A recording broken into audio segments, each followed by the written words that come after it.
Bienvenida, Jonathan. Bueno, buen día para nosotros. Estás en el Vaticano allí. Diego de Luca, Antonella Piersanti te saludan.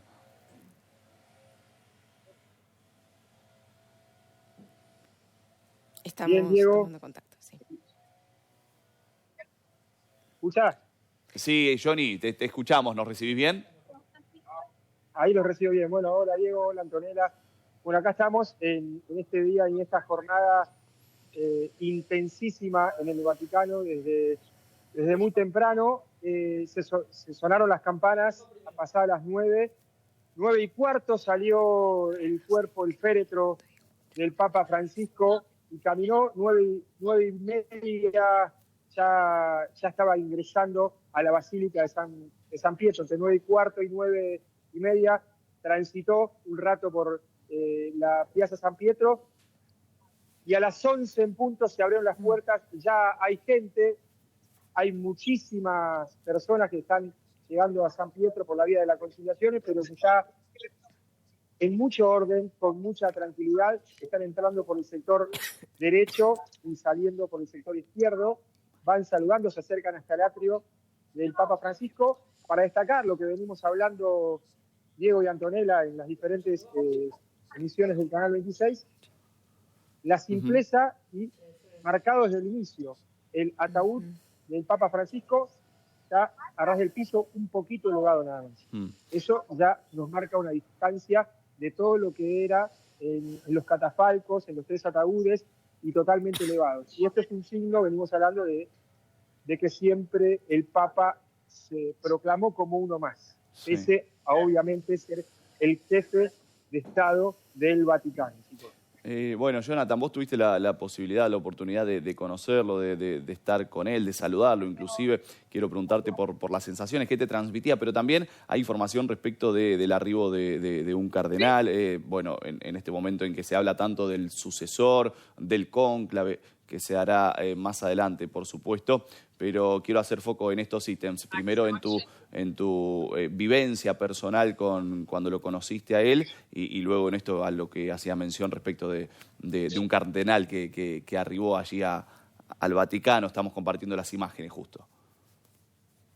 Bueno, si estamos compartiendo las imágenes, te voy contando y después te digo las vistas personales, que son Dale. muy también importantes en este momento. Bueno, a la salida, esto habrá sido a las 10:30 de la mañana del Vaticano, vimos un cardenal, obviamente nosotros tenemos nombres, pero no nos conocemos a todos los cardenales, y empezamos a ver que caminaba casi por la vía de la Conciliación, que es esta en donde estoy yo, escoltado por 2 policías, pero digamos que inapropiado para ser la personalidad que era, y claro, una avalancha de los canales de televisión. Nosotros empezamos a filmar, como estaremos viendo en la imagen, con el celular, y empezaron a preguntar, muchos no sabían qué era, preguntar, ¿usted es italiano? Sabíamos que no era italiano porque hablaba inglés, de arranque dijo, saludó en inglés, dio como una bendición, no quiso hablar, pero sí se quiso mostrar que estaba caminando. Y después investigamos bien quién es, y es un cardenal canadiense, se llama Christopher Collins, Thomas Christopher Collins, y el dato es que fue arzobispo de Toronto entre 2006 y 2023. Más de 15 años de arzobispo, es uno de los cardenales que, por llamarlo de alguna manera, tiene mucho peso en el Vaticano, y además es papable porque tiene 78 años. Entonces, bueno, uno nunca sabe con quién se va encontrando, porque después salieron otras personalidades, pero cada momento que está pasando acá, Diego, es muy relevante y también nos abre un horizonte de información y de investigación, porque no todos los cardenales son papables, porque solamente los que tienen menos de 80 años. ¿Quién tiene más peso en la curia?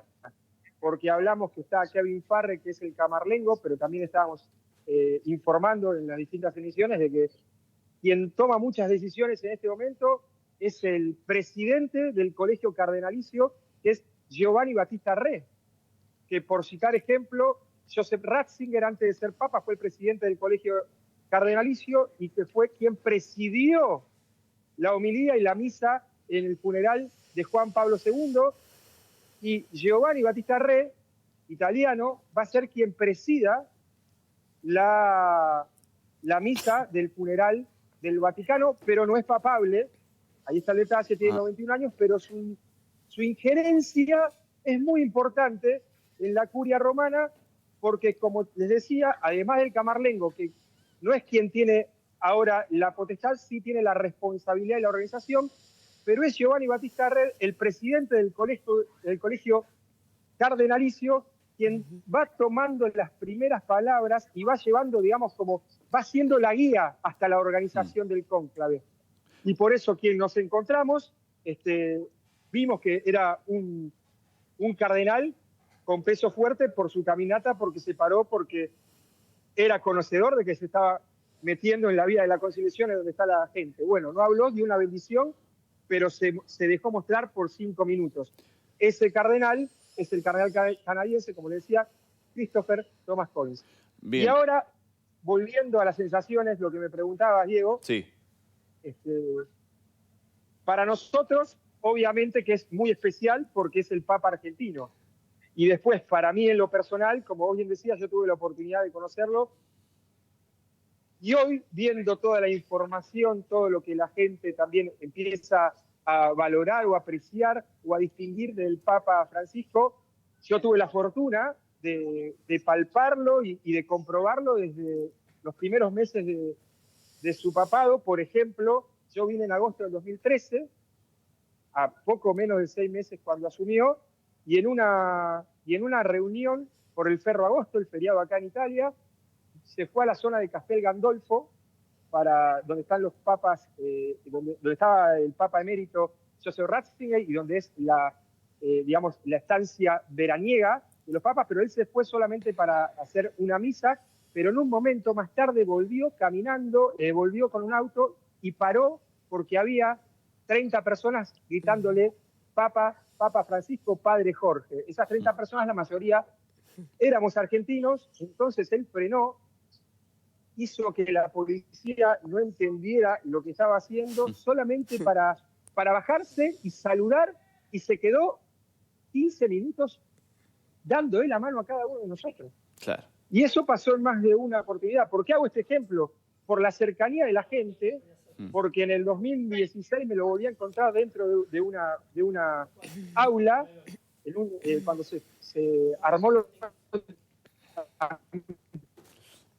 por la paz, que estaba Maradona, bueno, ahí que salió a hablar Maradona, que este Papa le daba confianza, no así los anteriores, y ahí me lo encuentro, él subiendo una escalera y yo bajando, y le digo, Padre Jorge, y me viene a saludar y me da un abrazo, como si fuésemos amigos, y eso es lo que tenía, el contacto, el querer estar cerca. ¿Y por qué también lo remarco esto varias veces?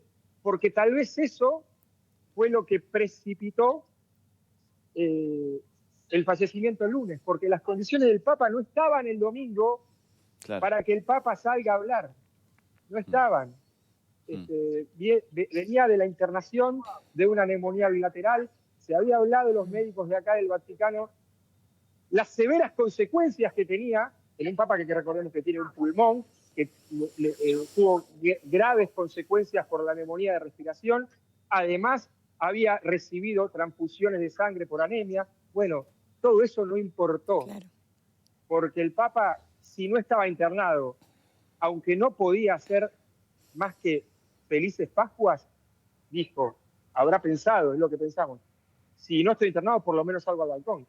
Y fue por más, bajó con el Papa móvil, y lo vimos ahí, yo que como con la experiencia que tengo de poder haber compartido algunas palabras y saber la vitalidad, para mí fue una emoción verlo, pero también fue un estado de alarma.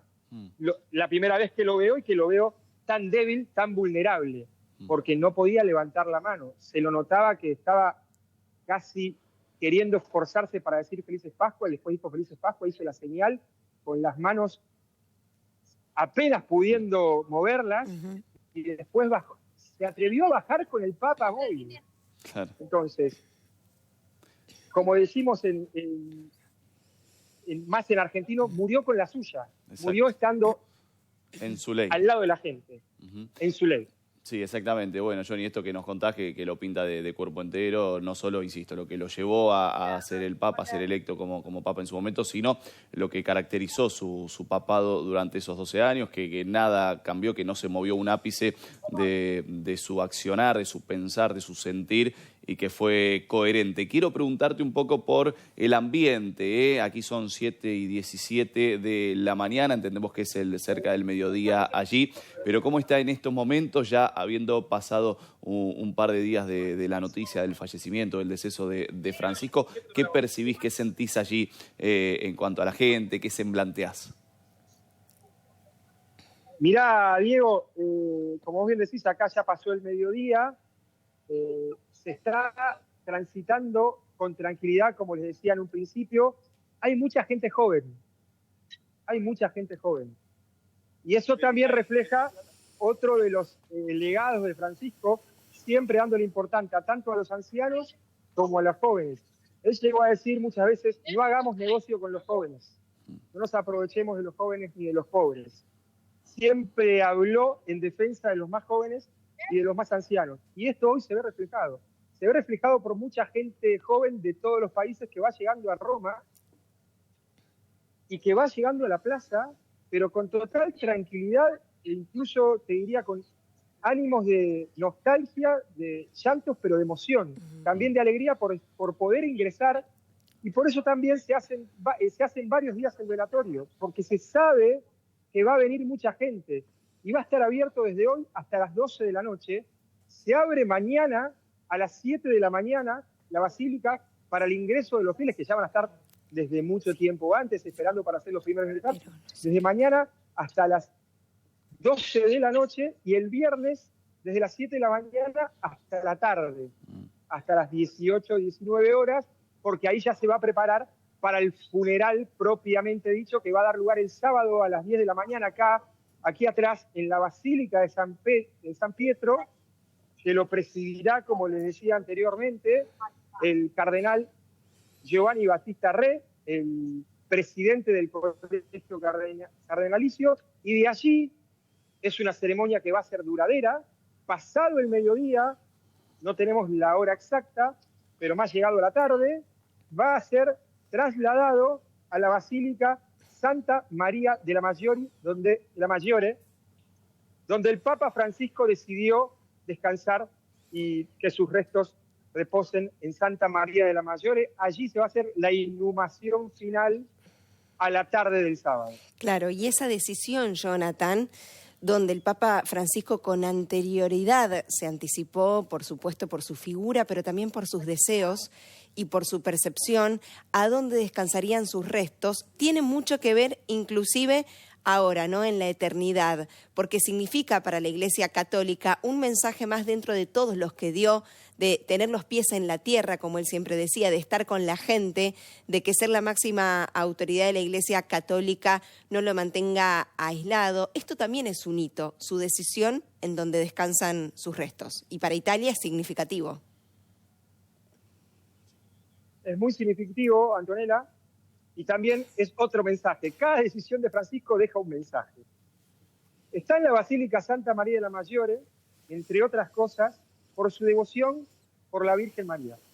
Y entre otras cosas, uno de los principales fundamentos de este legado que nos deja el Papa, ya hablamos del diálogo interreligioso, ya hablamos de ser el primer Papa que pidió perdón por los abusos sexuales de la Iglesia, pero también se agregó a la inclusión de la mujer en la Iglesia.